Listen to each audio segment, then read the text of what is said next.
When the dust settled on World War II, thousands of aircraft were reduced to aluminum ingots. Their stories smelted down with them and poured into something more useful than memory. Most of those planes vanished without ceremony. Nobody wrote their obituaries. The Brewster Buffalo did not get that quiet end. Its name survived the war, the scrap drives, and the decades. It survived as a kind of shorthand, a warning label. When aviation historians or military planners talk about what not to do, the Buffalo comes up the way a cautionary tale always comes up, quickly and with a kind of grim satisfaction. Here, they say, here is proof. Proof of what exactly? That is the question this episode is built around, because it is incredibly easy to blame a tragedy on a bad piece of hardware. It is much harder to admit that the machine was merely a mirror reflecting our own institutional failures back at us. This is the forensic post-mortem of an aircraft, a company, and a procurement philosophy. We look at the ultimate cost of its design cycle, the collapse of the company that built it, and the engineering lessons that came out of the wreckage, lessons that quietly rewrote how America builds combat aircraft to this day.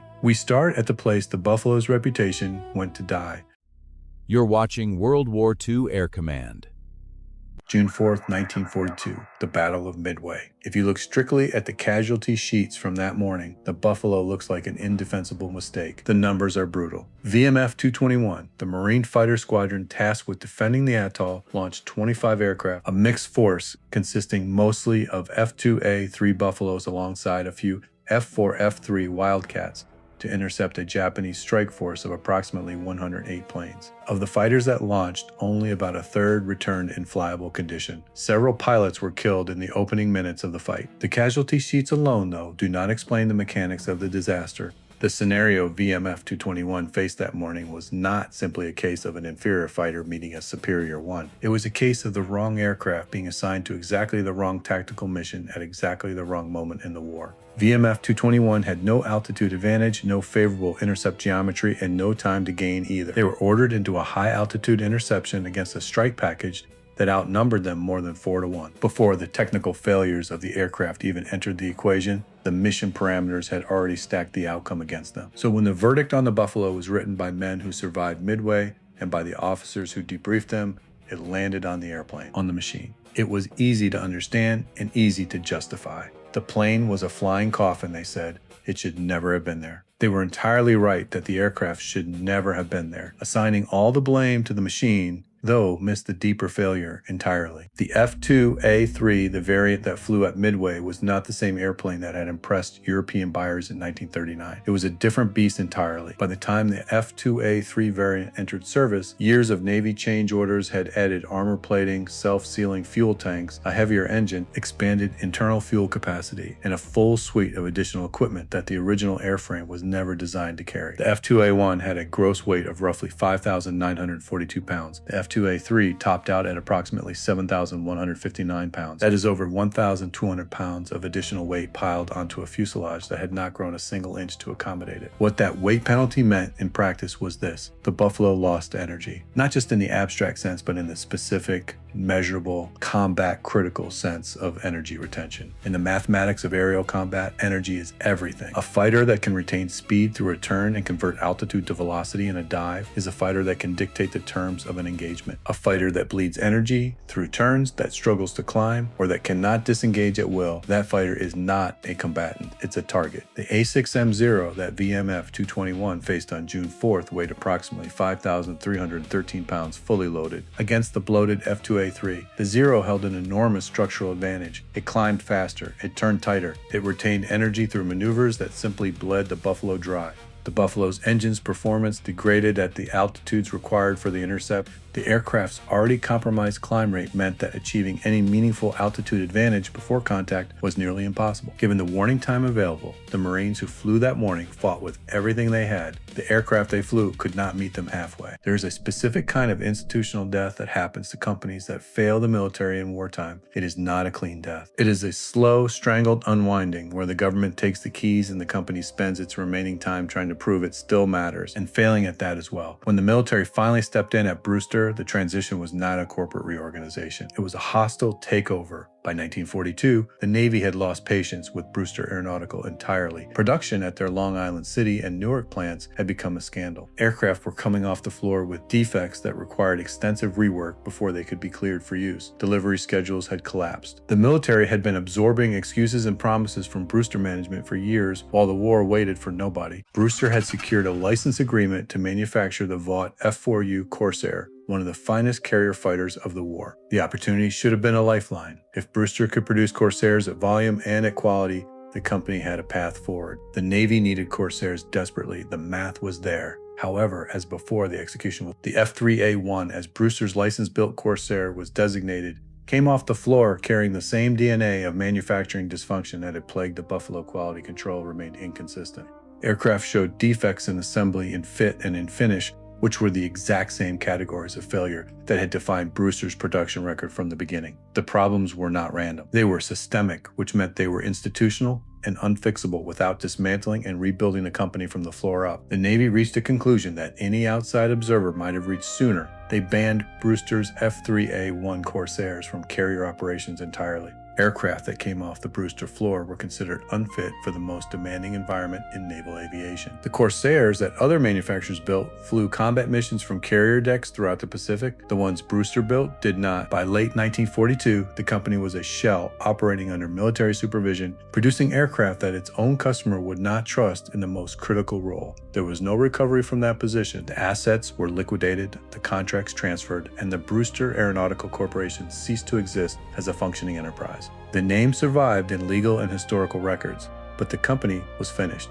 The lesson the Navy drew was not subtle. The flaws in the Buffalo had never been purely engineering problems. They were symptoms of a terminal corporate disease that no amount of military oversight could fully cure once it had progressed far enough. There's a grim reality in aviation design. Every single line of modern military procurement regulation is written in the blood of pilots who flew compromised aircraft. That is not a metaphor. It is an accurate description of how institutional knowledge gets generated in wartime aviation. Someone flies a mission in a plane that was not ready. Someone does not come back. Someone else writes it down and asks why, and the answer eventually becomes a rule. The Brewster Buffalo contributed to a considerable number of those rules. There's a grim reality in aviation design.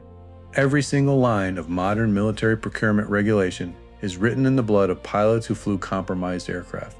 That is not a metaphor. It is an accurate description of how institutional knowledge gets generated in wartime aviation. Someone flies a mission in a plane that was not ready. Someone does not come back. Someone else writes it down and asks why, and the answer eventually becomes a rule. The Brewster Buffalo contributed to a considerable number of those rules. The post-Buffalo era of American fighter design introduced what engineers now call weight growth margins. The principle is straightforward. When you design a military aircraft, you do not design it to meet the minimum weight required for the initial specification. You design in structural and performance margin for the weight that operational experience will inevitably add. You build the airplane to absorb the change orders that are coming, because experience has proven that change orders are always coming. The second lesson was about quality assurance. The Brewster production disaster demonstrated in the most expensive way possible that allowing a manufacturer to self-certify the quality of military hardware was an invitation to institutional failure. When the entity responsible for finding defects is also the entity whose profit depends on not finding them, the inspection process will eventually bend toward the pressure. The solution, which became standard across military aviation contracting, was independent quality assurance programs insulated from corporate management, with authority to halt production and reject aircraft without reference to delivery schedules or contract deadlines. The third lesson was the one that took longest to fully implement: realistic operational testing before mass production. The F-2A had been procured at scale based on performance data that described what a clean, light prototype could do under controlled conditions. The aircraft that reached squadrons was a different machine in a different weight class facing conditions the test data had not captured.